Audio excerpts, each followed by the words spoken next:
शुभ प्रभात, नमस्कार। कार्यक्रम सुन रहे सभी श्रोताओं का बहुत स्वागत। और आज शुभ प्रभात में मैं हूं आपके साथ सुनीता भगत। तो कैसे हैं हमारे सारे श्रोता? ठीक ठाक हैं, अच्छे हैं, मजे में हैं? तो भाई कैसा बीता आपका पिछला हफ्ता? बहुत कुछ किया होगा आपने, बहुत सारी गतिविधियां रही होंगी आपकी।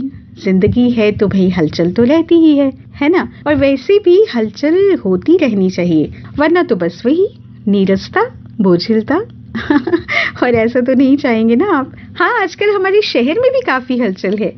श्री अमरनाथ जी की यात्रा पर आए हुए हैं बहुत सारे श्रद्धालु।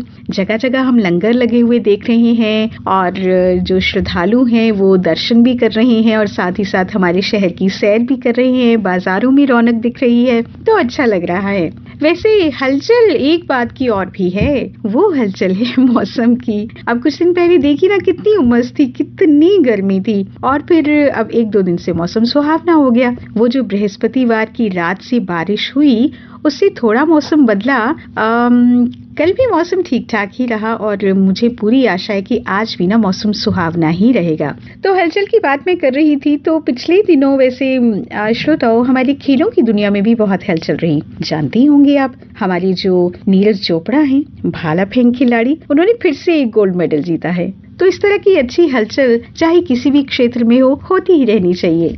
जब चले जियाले झूम झूम, तब जग में होगी धूम धूम। देखेगी दुनिया घूम घूम, हम सबको हरा के घर लाएंगे गोल्ड गोल्ड गोल्ड, घर लाएंगे गोल्ड।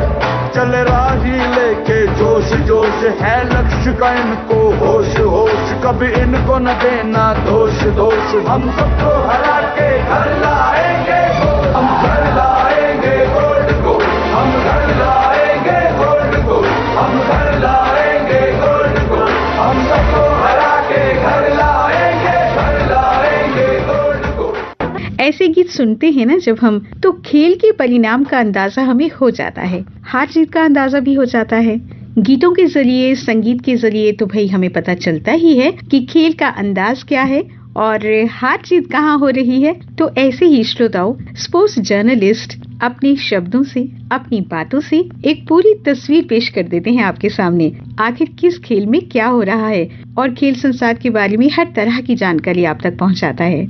खेल खिलाड़ी की बात मैंने इसलिए छेड़ी श्रोताओं, क्योंकि आज है अंतर्राष्ट्रीय खेल पत्रकारिता दिवस। जी, इंटरनेशनल स्पोर्ट्स जर्नलिस्ट डे। आज वैसे बहुत नए नए फील्ड, बहुत नए नए क्षेत्र उभर कर सामने आ रहे हैं, जिसमें हमारे युवा बहुत ही ज्यादा दिलचस्पी रख रहे हैं। लेकिन खेल पत्रकारिता का जो क्रेज है इस समय, वो बहुत ज्यादा है। प्रिंट मीडिया हो या फिर इलेक्ट्रॉनिक मीडिया, खेल पत्रकारिता काफी लोकप्रिय हो रही है। अच्छा, कारण इसका ये भी हो सकता है कि सभी वर्ग के लोगों का रुझान है खेलों में। बच्चे हों, युवा हों, बुजुर्ग हों, सभी खेलों के शौकीन हैं हमारे यहाँ। अच्छा, आपने देखा होगा स्टेडियम में जब भी कोई खेल आयोजन होता है, कोई स्पोर्ट्स इवेंट हो रहा होता है, तो सबसे ज्यादा लड़कियां और महिलाएं ही उसमें शामिल रहती हैं। मतलब सब जिज्ञासा रखते हैं खेल जगत के बारे में सब कुछ जानने के लिए। और भाई हमारी इसी जिज्ञासा को बखूबी शांत करने का काम करते हैं हमारे खेल पत्रकार, जिन्हें हम स्पोर्ट्स जर्नलिस्ट कहते हैं। खेल और खिलाड़ी की सारी गतिविधियां, उनकी जानकारियां पाठकों को और श्रोताओं तक बड़ी दिलचस्प तरीके से पहुंचाते हैं ये लोग। ये भी एक तरह की कला है, एक कौशल है, और आज के दौर में ये एक अलग तरह का, कह सकते हैं कि रोमांचकारी, चुनौतीपूर्ण एक काम है, जॉब अपॉर्चुनिटी है, जिसमें हमारा जो युवा है आज का काफी रुचि दिखा रहा है। तो आज चूंकि अंतर्राष्ट्रीय खेल पत्रकारिता दिवस है, तो हम बात करेंगे स्पोर्ट्स जर्नलिज्म के बारे में। अब इस फील्ड में जॉब ऑप्शंस भी काफी हैं और किस तरह के अवसर इस करियर में मिल सकते हैं, इस पर भी जरूर बात करेंगे। एक्सपर्ट की राय भी पहुंचाएंगे आप तक। तो एक स्पोर्ट्स जर्नलिस्ट के अनुभव क्या हैं, किस तरह से वो अपने इस प्रोफेशन को देखते हैं, ये भी हमने जानना चाहा आपके लिए। तो श्रोताओं, हमारे प्रदेश से प्रिंट मीडिया में एक बहुत ही जाने माने खेल पत्रकार हैं संजीव शर्मा, और इलेक्ट्रॉनिक मीडिया की बात करें तो मेरे अपने सहयोगी नीतीश अरोड़ा से भी हमने जानना चाहा उनके क्या अनुभव रहे हैं स्पोर्ट्स जर्नलिज्म में। तो श्रोताओं, संजीव शर्मा ने हमसे कहा, जर्नलिज्म जो है वो एक अपने आप में एक सर्विस है टूवर्ड सोसाइटी, और स्पोर्ट्स जर्नलिज्म में तो आपको ज़्यादा ही सोसाइटी के लिए करना पड़ता है। यंग लोगों के साथ रहना है, यंग लोगों को हाईलाइट करना है और उनकी परफॉर्मेंस को हाईलाइट करना है। स्ट्रेंथ है स्पोर्ट्स पेजेस जो हैं न्यूज़पेपर्स के। मैं यूनिवर्सिटी कैंपस का ये जम्मू यूनिवर्सिटी कवर करता था, तो साथ साथ स्पोर्ट्स भी कवर करने लगा, और स्पोर्ट्स में मुझे लगा नहीं ये तो बड़ा अच्छा है, तो मैंने स्पोर्ट्स पे जो है पूरा ध्यान देना शुरू कर दिया। और स्पोर्ट्स जो है एक इंडिपेंडेंट फिर मुझे बीट मिल गया और मैं इंडिपेंडेंट तरीके से स्पोर्ट्स को करने लगा। बहुत ही अच्छे सीनियर जर्नलिस्ट, तो उन्होंने मुझे इनकरेज भी किया उसमें, और ही वाज हैप्पी कि हमारा अच्छा हो गया पेज। तो स्पोर्ट्स का एक टाइटल जो है अप्रूव करवाया, उसको फोर्टनाइटली निकालने लगा, धीरे धीरे फिर उसको वीकली किया। हम लोग 8-10 पेपर्स को फीड कर रहे हैं स्पोर्ट्स न्यूज़। यंग लोग, अगर मैं उनको कहूं कि आप इसमें इस फील्ड में आ जाओ, इस फील्ड में काम करो, गवर्नमेंट ने इंफ्रास्ट्रक्चर बनाया, इंफ्रास्ट्रक्चर बहुत अच्छा हो गया जम्मू कश्मीर में स्पोर्ट्स को लेके। जो अच्छे प्लेयर हैं, अगर उनमें राइटिंग स्किल्स हैं, कुछ हैं, उनको लिखना चाहिए, उनको कंट्रीब्यूट करना चाहिए, क्योंकि एक स्पोर्ट्स पर्सन एक से ज़्यादा कोई नहीं समझ सकता किसी स्टोरी के एंगल को या स्पोर्ट्स को जिस तरीके से। सो हम लोग तो अब इसी में रहेंगे, इसी में कर रहे हैं, अब अच्छा कंट्रीब्यूट कर पाए, इतने साल दे दिए हैं अब स्पोर्ट्स में रह के। मैं तो होप करता हूँ कि स्पोर्ट्स जर्नलिज्म भी जम्मू कश्मीर में बढ़ेगा और स्पोर्ट्स भी जो है नई तरक्कियां, नई बुलंदियों को छुएगा।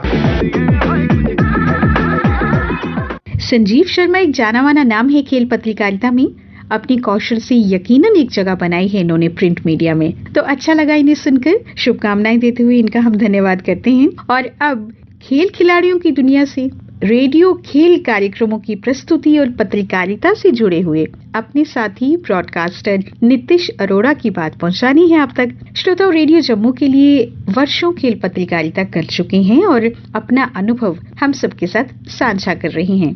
आकाशवाणी जम्मू के सभी श्रोताओं को नीतीश का प्यार भरा नमस्कार, शुभ प्रभात। साथ में अपने सभी खेल पत्रकारों को भी आज स्पोर्ट्स जर्नलिस्ट डे की ढेरों शुभकामनाएं। आकाशवाणी के लिए खेलों की कवरेज से कई बरस पहले जब मैं स्वयं एक एथलीट था, तब से लेकर आज तक खेलों के प्रति लगाव जुनून की हद तक रहा है। एक बात मैं जरूर कहना चाहूंगा कि जितनी मेहनत एक खिलाड़ी खेल के मैदान में करता है, उतनी ही मेहनत खेल पत्रकार की भी जुड़ी रहती है। खिलाड़ी और खेल के उत्कृष्ट प्रदर्शन को और भी निखार के उतने ही उत्साह से आम जनता तक पहुंचाने के लिए sports reporting is never an easy job. ये कभी भी आसान काम नहीं रहा। आकाशवाणी जम्मू और उसके बाद आकाशवाणी दिल्ली से राष्ट्रीय प्रसारण के लिए खेलों को लगभग पिछले 2 दशकों से भी ज्यादा समय से कवर कर रहा हूं। इन लोकल, राष्ट्रीय और अंतर्राष्ट्रीय आयोजनों की कवरेज करते हुए बहुत ही सुखद अनुभव जुड़े रहे हैं और अनेकों राष्ट्रीय और अंतर्राष्ट्रीय खिलाड़ियों को पास से मिलने, रिकॉर्ड करने, जानने का मौका मिला है और उनकी बात आप तक पहुंचाने का भी समय समय पर मौका मिलता रहा है। उनसे बहुत कुछ सीखने का अवसर भी मिला है। जम्मू की बात करूं तो दूर सुदूर के गांवों में जाकर छिंज कवर करना बहुत चैलेंजिंग होता था और बहुत रोमांचक भी होता था, और उसी दिन जम्मू वापस पहुंचकर उसको ब्रॉडकास्ट करना बहुत सुखद अनुभव रहता था। जैसे ही छिंज के मैचेस खत्म होते थे, वहां पीए सिस्टम पर अनाउंसमेंट करवा दी जाती थी कि आज रात को इतने बजे आकाशवाणी जम्मू से इसका प्रसारण होगा। याद आती है कठुआ के पहाड़ी क्षेत्र मच्छेड़ी की एक ऐसी ही छिंज जहां पहली बार पहलवान बीनिया अमीन की पॉपुलैरिटी को दूर दूर से आए दर्शकों के मुंह से सुना। मुझे याद है उस समय मैंने अपने कार्यक्रम में कहा था कि बीनिया अमीन इन पहाड़ी इलाकों में उतने ही पॉपुलर हैं जितने क्रिकेट के सचिन तेंदुलकर। भुवनेश्वर में Asian track and field championship हो या गुवाहाटी में south Asian federation games, Kerala में नेशनल गेम्स हों या फिर हाल ही में बेंगलुरु में संपन्न खेलो इंडिया यूनिवर्सिटी गेम्स, छोटे से लेकर बड़े ऐसे कई आयोजनों में रिपोर्टिंग का मौका मिला, जहां दिन में 20 से 22 घंटे तक भी फील्ड रिपोर्टिंग का काम करना पड़ता था। अपने साथ साथ दूसरे मीडिया के साथियों को भी भूख, प्यास, नींद और थकान को भुलाकर खेलों को कवर करते देखा है, अनुभव किया है। अपने इस खेल प्रेम जुनून को बेहद चाहता हूं और चाहता रहूंगा और अपने श्रोताओं तथा खिलाड़ियों से मिले प्रेम को हमेशा ही याद रखूंगा। इस सब के लिए आपका अनेकों अनेक धन्यवाद। आप सब जब भी खिलाड़ी और खेलों की खबरों का आनंद उठाएं, उनके ब्रॉडकास्ट का मजा लें, तो खेल पत्रकारों और ब्रॉडकास्टर्स के अनथक परिश्रम को भी जरूर याद रखें। और जब कहीं जहां कहीं उनसे मुलाकात हो या संपर्क हो या उन तक पहुंचने का मौका मिले, अपनी बात पहुंचाने का मौका मिले, तो उनकी तारीफ उन तक जरूर पहुंचाइए। एक बार फिर स्पोर्ट्स जर्नलिज्म के साथ जुड़े सभी पत्रकारों को स्पोर्ट्स जर्नलिज्म डे की शुभकामनाएं और श्रोताओं का धन्यवाद। आभार। आपका अपना नीतीश अरोड़ा। सुनीता भगत, आपका भी धन्यवाद आज के दिन आकाशवाणी जम्मू के अपने पुराने साथी को याद करने के लिए और मौका देने का, अपने नियमित श्रोताओं से जुड़ने का। धन्यवाद। धन्यवाद नीतीश। मुझे पूरी उम्मीद है कि आपकी बातें अगर हमारे युवा साथी सुन रहे होंगे तो यकीनन स्पोर्ट्स जर्नलिज्म की तरफ उनका रुझान होगा। दरअसल ये फील्ड वाकई थ्रिलिंग और एक्साइटिंग है, मुझे तो भाई ऐसा लगता है। और इस समय मुझे रियो ओलंपिक्स की याद आ रही है। जी हाँ, नीतीश अरोड़ा और मैंने साथ मिलकर उस इवेंट के लिए अपने श्रोताओं के लिए भारतीय खिलाड़ियों के खेल की रिपोर्टिंग की थी। तो जैसा कि नीतीश ने कहा, सराहना करनी चाहिए हमें स्पोर्ट्स जर्नलिस्ट की, तो वाकई हमें उस कार्यक्रम के लिए अपने श्रोताओं की भरपूर सराहना भी मिली थी। अच्छा, अवसर क्या है इस क्षेत्र में, इस प्रोफेशन में अगर आप चाहते हैं तो जॉब अपॉर्चुनिटी क्या है और फिर किस तरह की तैयारी होनी चाहिए अगर आपको इस फील्ड में जाना है? आइए एक्सपर्ट की राय सुनते हैं। खेल पत्रकारिता बहुत ज्यादा लोकप्रिय होती जा रही है। इसके लिए सारे चैनल्स वाले, सारे अखबार वाले, चाहे प्रिंट मीडिया हो, इलेक्ट्रॉनिक मीडिया हो, सभी लोग संपादकों की और रिपोर्टर्स की नियुक्ति करते हैं। खेलों के रिपोर्टर्स अपनी रिपोर्ट उनको सौंप देते हैं, उसके बाद वो संपादन करके उसमें वैल्यू एडिशन और क्या क्या चीजें कमी रह गई हैं उन सब का उनको उसमें ऐड करते हैं।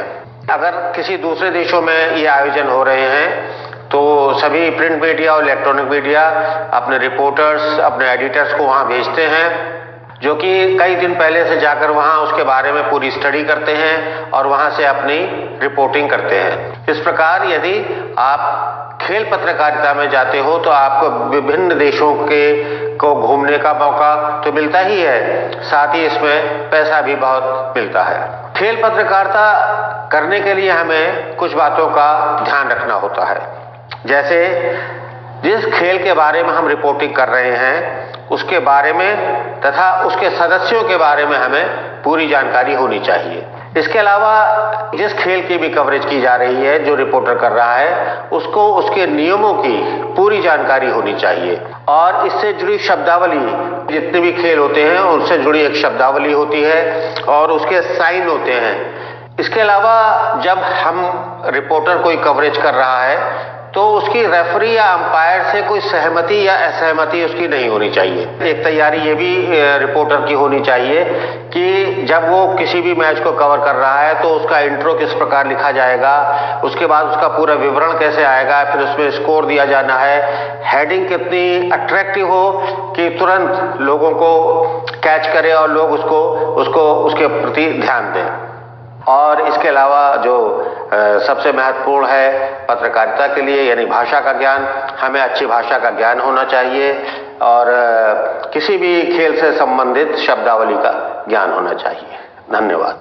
जी, तो सुना आपने।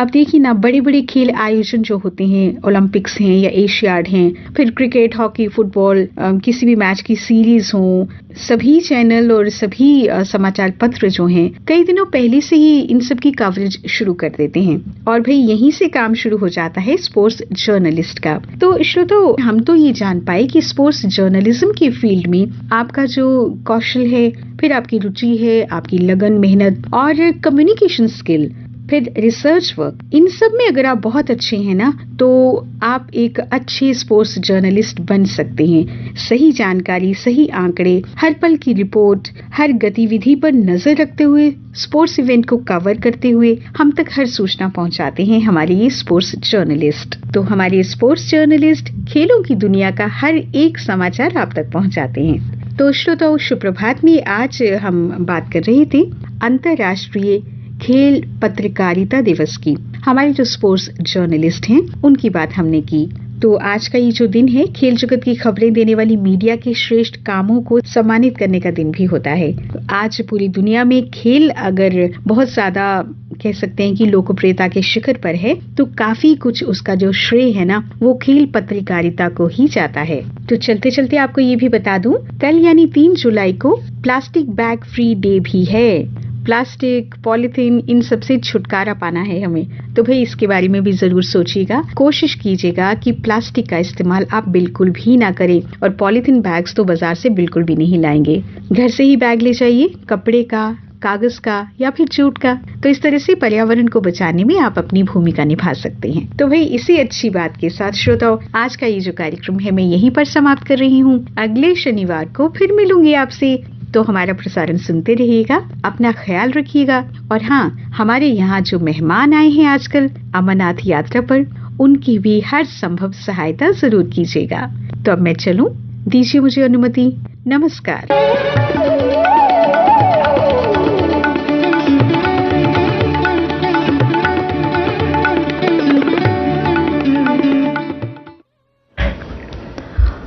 अभी आप सुन रहे थे शुभ प्रभात कार्यक्रम।